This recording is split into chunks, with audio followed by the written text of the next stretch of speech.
Magic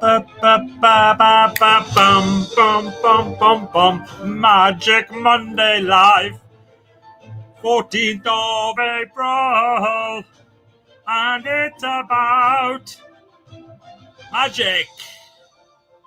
Magic, that's what it's about today. Actually, not about magic, it's about the art behind the magic and how we can all use it. That's what we're going to do. So let me click this button here and then we'll get started.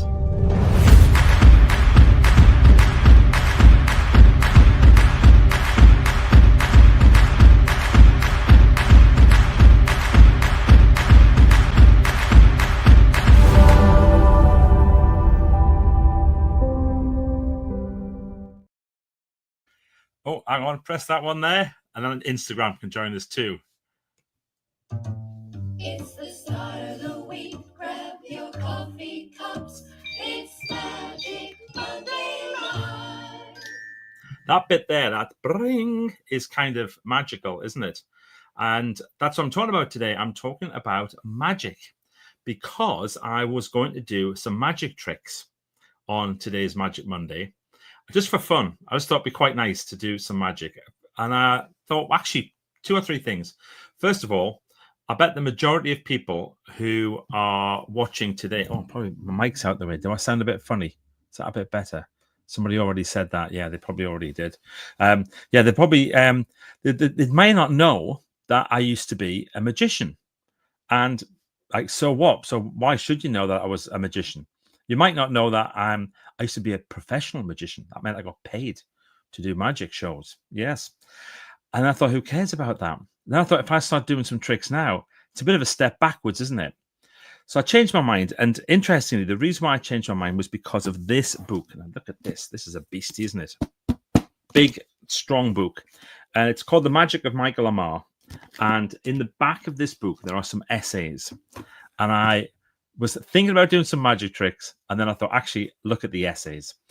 So take a few steps back, first of all. Imagine me. I loved doing magic when I was a kid.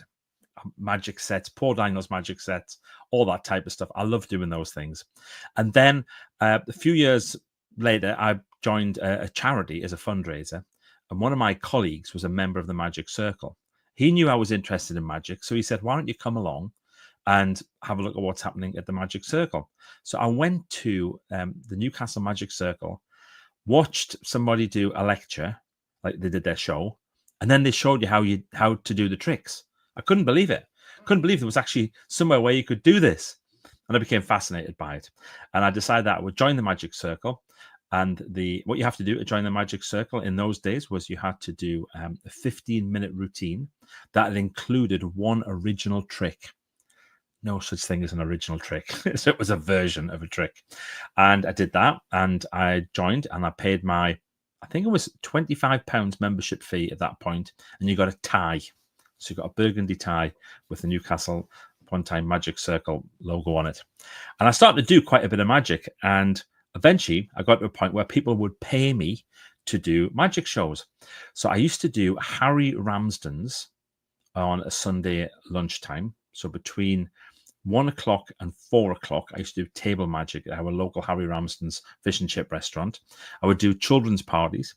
I would do close-up magic in, usually it was like summer balls. I did New Year's Eve. I did a lot of Christmas things, lots of Christmas things. And it was always, good fun until it wasn't.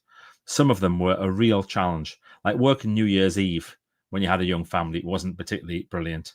But also there was other times when I would do workingmen's clubs, children's Christmas parties with 200 kids.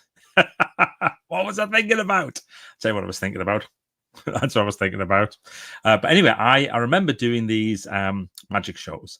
And then I went to Blackpool to the, to the magic convention that takes place there. And it's the biggest magic convention in the world at that time. I don't know if it still is, but it was then. And it was always the last weekend in February, which was always Christine's birthday. Christine's birthday is February the 28th. So it was always around then that I would end up going. But again, just watching these incredible magicians, and they would launch new tricks there. So the people who were the dealers and the manufacturers, the creators would do these amazing demos, and they'd be selling these tricks. And all the money that I'd made in the year before, I used to spend probably half of it in Blackpool buying these tricks. And then I saw this guy, Michael Amar, and he did this amazing lecture. Half of it was about the tricks, and half of it was just him talking about the theory of magic and the thinking behind magic and why magic works and the psychology of magic. And I was blown away by that. I was absolutely fascinated by it. But I didn't do much about it. So imagine I've got all my tricks, right? Packet tricks, things that you would stick on your body in different places, elasticated, something that would shoot up your sleeve and all that type of stuff. And I had a big box full of working magic. That was every time I would go and do table magic or stuff. I used to take this big box of stuff, and I had all my things in there. All those horrible props like sponge balls. Remember sponge balls? Christine hated those things. Little silk hankies that you would make disappear. All that type of stuff. And then one day I turned up at Harry Ramsden's to do my magic. Guess what? I'd left my box at home. I lived half an hour away. There was no way at all I was going to get it. So I was left with what was on the table. And I knew I did 3 or 4 tricks of things that were on the table, but I rarely did them. I thought that's all I've got today. So I spent 3 hours doing magic with what was on the table. So I did magic with sugar lumps. I did this great thing with sugar lumps where you would get 2 sugar lumps. I used to say I'm putting 3 sugar lumps. That was it. 1 there, another 1 there, and 1 in my pocket. How many's in there? And people would say 2, and there would either be 1 or 3, but there was never the 2. And at the end, I used to get 2 sugar lumps, and then the paper that they were wrapped up in, put them all together, do this little thing like that, and open my hand, and the sugar lumps would be wrapped up back in the paper just to put them back down again. And I did a thing with knives and forks, and I did a thing with salt. And I did these tricks using these different bits. Oh, and a glass. I used to do a thing with a glass and a coin.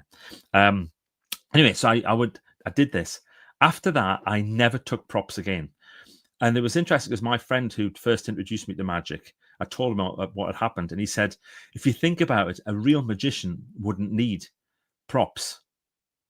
I was like, oh, of course he wouldn't. A real magician would do magic with whatever was there. That's the beauty of it.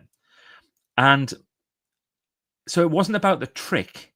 It was about how you used the trick, how you used the trick to communicate. I learned how to speak professionally by doing magic shows.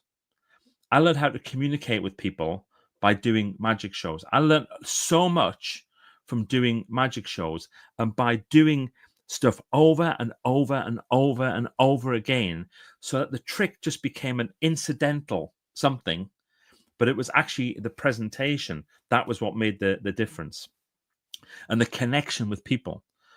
So it's not about the trick. And the reason I'm telling you that is the way that people communicate now is they still rely on tricks. They rely on PowerPoint. There's a one. PowerPoint. I've got to prepare a PowerPoint for this presentation, and then people read slides. Other tricks that people rely on, they rely on having, like, you've got to have this so you can do that.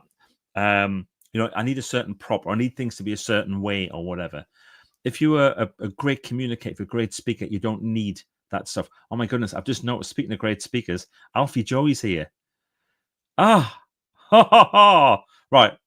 2 seconds. Just do this for the people who are watching on there. Another thing we have this is from Alfie Joey. Another thing we have in common. I went to the Blackpool Magic convention. Incredible. Ken Dodd was the closing act. He used to do the closing act every year, and he was brilliant.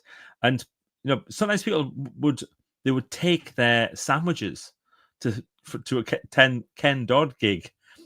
He didn't need tricks. He had a prop, he had a tickling stick, but that was about it. But he could just do hours and hours and hours. So I want to just get to the message really, really quick. Get to the point of the message. It's never about the trick. It's always about how you connect with people, first of all, how believable it is. Okay, so is it believable? With magic, it has to be unbelievable and believable. When you're selling yourself, when you're selling your services, when you're selling what you do, when you're persuading, you have to be believable and slightly unbelievable. That makes sense.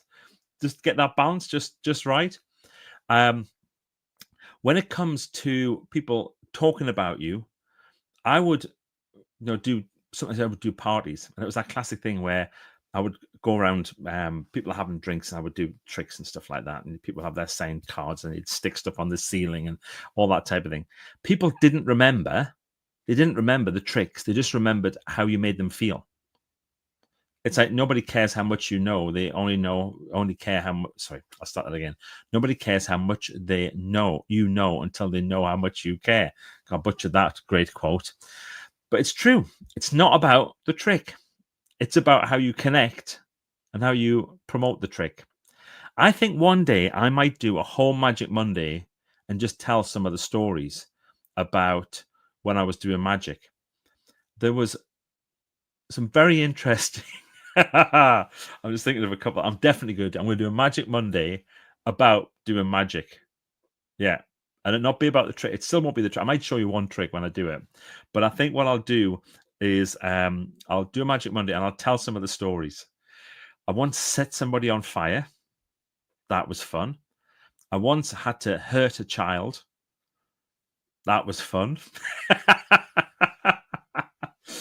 I once ended up getting a car, buying a car, getting a discount on a car, getting a car that wasn't really meant to be accessible to get, all because I ended up with by doing magic. There's loads and loads of great stories about doing magic. So I'll do that one day. But for now, the message is it's not about the trick. It's about you. It's about how you connect. It's about the message that you give. Should we see who's here? Of course we should. Right. So I've got a couple of people popping up in different places. So Dean Colson's here. Happy Monday, Michael. Happy Monday to you too, Dean. There's Kimberly Gibson. Hi, it's Elizabeth. I can't find this on Facebook. Well, it is on Facebook on my page, but we don't do it live into How to Be Brilliant anymore because of Zuckerberg.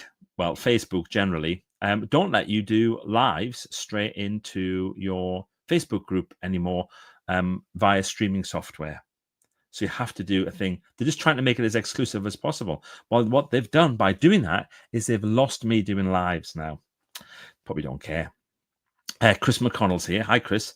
I remember your table magic. Brilliant. That story is everybody's nightmare, forgetting key stuff. Terrifying. Certainly is. Definitely is. Mike Fatchety, Henry Santa, storyteller, author is here. For Ken Dodd, it might be an idea to take your supper as well. Exactly. People would take their sandwiches to a Ken Dodd show. Absolutely brilliant. And Kimberly very kindly saying, I would love to hear some of those stories. Oh, Anne English is here. She's going, those were the days, Michael Heppel. Anne remembers when I used to do that because I did this as a side hustle. Anne and I worked together. And I did this as a side hustle. So first of all, it was with a charity called the Yellow Brick Road Appeal. And Anne was our greatest volunteer. And then when I started with the County Durham Community Foundation, she was my PA, my very first proper PA. She taught me so much. Thank you, Anne. But yeah, so that was fun. And who else have we got here? Anybody? Any others? There's a few that are on the Instagram one, which is just there. See, I've got Facebook, YouTube, LinkedIn there. Instagram happens on that camera there. Matt's here. Matt Bird. I'm about to have a conversation with Matt Bird. Matt's just going to help me get my new book, See, Smile, Say Hello, registered with Ingram Spark. And we've got a meeting in 15 minutes about that. So that's going to be good. Angie Vale's here. That's nice. It's Thai New Year. Songkran, the world's largest water fight. 3 days of fun and madness. Oh, I hope you're ready for a break from that, Matt. Angie saying you sound fine. That's good. Vic Wilson Crane's here. I was talking about you last week, Vic. All good stuff. I'm sure you'll be pleased to know. Right. Thank you very much, everybody. I have enjoyed this session. No Magic Monday next week because I am going to be having just a few days away from doing stuff. So Friday, Saturday, Sunday, Monday, I'm going to be off. Back the following Monday, though, I'll be here. I was thinking about doing a pre-record. In my experience, nobody wants to see a pre-record on Easter Monday. So I'll be back in 2 weeks. Thank you very much. Have a brilliant, brilliant week, everybody. Happy Easter. Remember, this is about new life and the ultimate story about new life. Whether you believe or not, just think about the story and think about the impact that might be. Oh, by the way, nice one. I've got to finish with this one. Alfie Joey just ordered your new book, Love How You Write. Thank you very much, Alfie. I love how you read. See you soon. Bye. Oh, so many buttons.